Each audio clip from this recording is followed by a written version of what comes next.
So good day, everybody.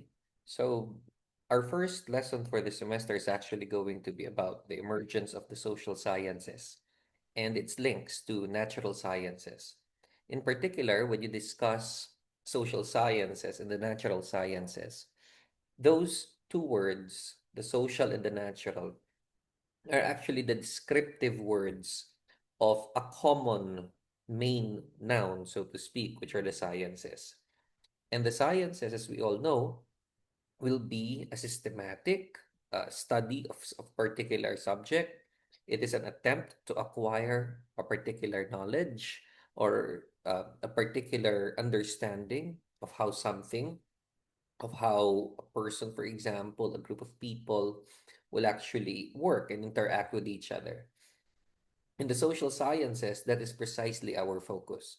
We try to figure out how people, okay, interact with one another, how people interact with their environment, and how people, by their nature, okay, behave as human beings.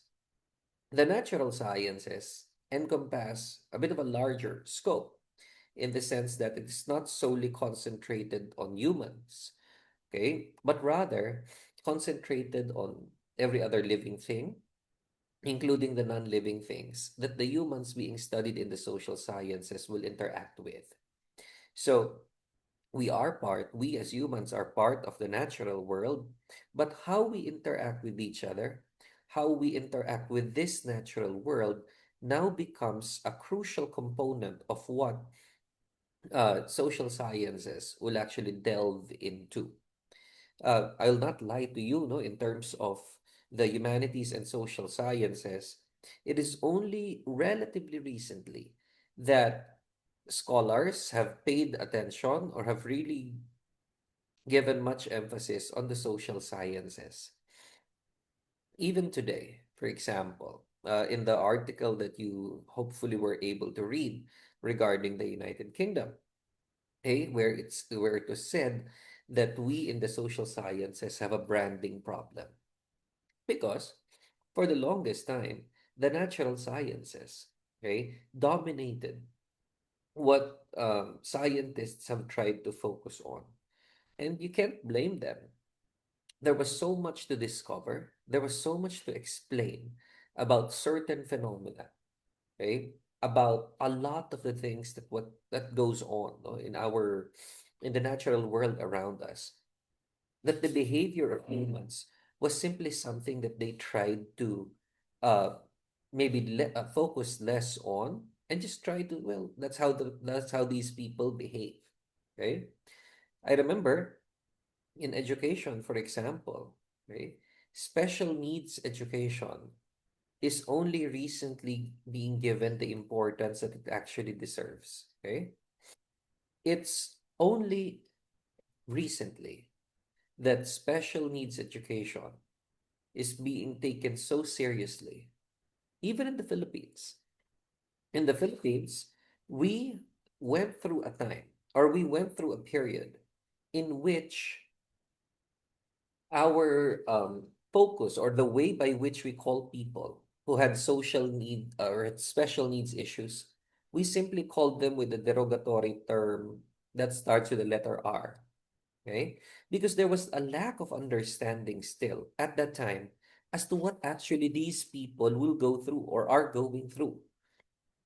It's only relatively recently that mental health issues are given, okay, the proper terminologies, are given the proper understanding. Even if, even if psychiatrists and psychologists have long been able to give a term or to pinpoint certain conditions and give a name for the conditions. That may be part of what the natural sciences would want to talk about, especially in medicine. But the way society accepts, or the way society becomes open to these kinds of conversations, is a totally different matter entirely. Okay? Magkaiba yung kahandaan ng isang lipunan na maunawaan ng mga sakit kaysa dun sa panahon na mauunawaan na ng mga doktor at ng mga siyentipiko kung ano ang sakit. Okay? Because I think society also takes time, okay, to be able to adjust, no? To be able to understand the world that goes on around that person. So, social sciences would refer to this umbrella of knowledge that explores how humans behave and react in relation to their physical and to their social environment. Here, we use observation, tools, experimentations, and analysis to understand the mysteries of our social environment. And the social sciences, for as long as human beings will continue to exist, the social sciences will also continue to exist, precisely because it is a continuous study that requires, no, us to be alert to the changes that will be constant, because by very nature, people are not necessarily expected to be static. Unlike in some fields of the natural sciences, where once you have a certain body of knowledge built up, okay, once you understand that, for example, a particular item, non-living thing, for example, this particular pair of eyeglasses, once you understand that the eyeglasses will have a certain function, one, two, three, for example, those bits of knowledge, that kind of knowledge is rather stable. You understand what glass is made of. You understand what metal is made of. You understand what plastic is made of. And even though there are fields like nanotechnology, for example, or nanomaterials, okay, or emerging materials, generally the basic composition is still well known. That knowledge base is already stable. But then in the social sciences, while we have an idea about why people behave, about how certain people behave, you cannot always automatically expect that these people will behave the same way across time, because patterns of behavior may change, right? Certain issues will change the way people will actually behave vis-a-vis, okay, their environment. Traumatic events, for example. Traumatic events are very potent in terms of changing a person's behavior. Traumatic events are those that will exert something causal, something efficacious. When you say something causal, something efficacious, nakakapagpabago, it can change people's behavior. And at times, you don't even know. No? You don't even know if that change is going to be for the better. Um, I recently came across this podcast, or this interview rather. This interview with a British actress named Miriam Margolyes. Miriam Margolyes, for those people who are Harry Potter fans, she was Professor Sprout. Okay, she was Professor Sprout in Harry Potter, in the Harry Potter movies. And she's a British, but she's also an Australian citizen now. And her heritage is Jewish. And I remember in that very sad interview, she said that she is decrying and she is appalled by what is going on, for example, in Gaza, and how people in Israel, at least the military arm and the government part, okay, are actually enabling that to happen. And she put it this way: I'm heartbroken that Hitler won. Okay, something to that effect. Hitler won because he changed us into becoming like him. Okay, in the sense that the former victims now became aggressors. Of course, that kind of statement is pointed more at the government than and the military rather than the individual citizens. Just yesterday or 2 days ago, Tel Aviv, okay, stopped most of its activity because protesters, okay, from different walks of life, regular citizens, held rallies in support of two things. One, they want to see the return of the hostages. That's one. And the second, okay, the second is that They actually want, apart from the return of the hostages, they want an end to the war in Gaza. If you would try to analyze, for example, how a house is built, how a non-living thing is built, if you want to analyze the materials that go into making, for example, a gun, making a bulletproof vest, making, for example, certain food, then you can expect, reasonably expect, that the knowledge you will gain will be stable over time unless something new or something very groundbreaking takes place. However, the same is not true for the social sciences. Okay? It's been what, less than 100 years since the tyrannical genocidal reign of Hitler, for example. And yet we see, right?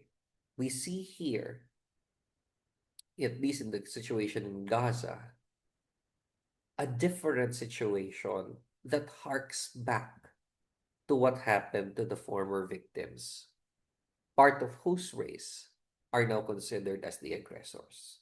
Okay? So we get to see that while in the natural sciences, once you build your knowledge base, you can reasonably predict what's going to happen next. Okay? And you won't expect that or those kinds of things to change, okay, anytime soon. In the social sciences, things are different. People change, okay, partly because of what the environment gives them. That is nurture, okay. People change because partly of what the environment gives them. That's nurture. But they also change because of what they bring to the environment. What kind of person they are, or what kind of persons they are. What kind of heritage, what kind of upbringing, what kind of dispositions, what kind of biases they bring. And that is what social sciences tries to delve into. The social sciences try to delve into. Why are people behaving that way? Tayo sa humans, no? In the humanities and the social sciences, even though you are the last batch to technically be called the Hume strand, okay, we still have in the new curriculum the ASH cluster, arts, social sciences, and humanities. So we have that cluster. And we have that cluster precisely because of the fact that we are actually trying to understand why or what best preparation there is for students who want to pursue degrees later on in relation to the arts, social sciences, and the humanities. So eventually, the old Humes, kayo yun, will be giving way to people who will be called under the ASH part or the ASH cluster. And these people under the ASH cluster will now get to be prepared, no, for social sciences, humanities, including the arts. Of course, math remains a separate one.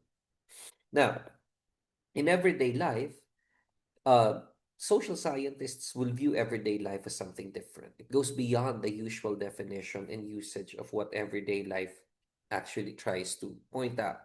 Because everyday life in this particular case now undergoes, okay, a scientific exploration that tries to understand everyday life as a pattern of activities of the people within a society and a good source of information about the structures of their lives, their worldview, their individual decisions, and their struggles.